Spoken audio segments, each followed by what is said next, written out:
There, tingnan nga natin. Alam ba yari magupit? Ang nagagupitan din eh.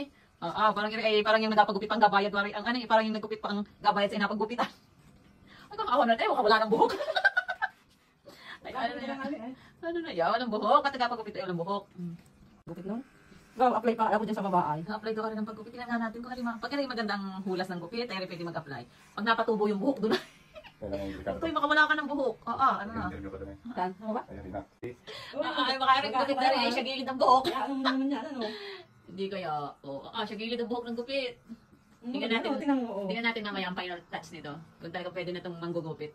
Naka-extend dapat yung buhok na rin. Flying ano na yan. Ako siguro sa likod. Kasi nakakalak sa brayo. Kaartihan rin. Oo. Another update. Tayo, parang nagkakatsura na din naman kahit paano. Di ba? May flying ano dito ayo. Flying ano to. Flying object. Flying saucer. Ang puto na din. Marami ka pa rin naman buhok pala. Another update.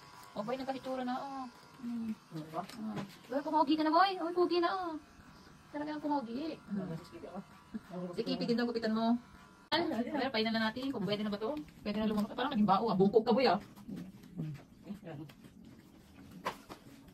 Pogi! Mas mataas ba sa kanya?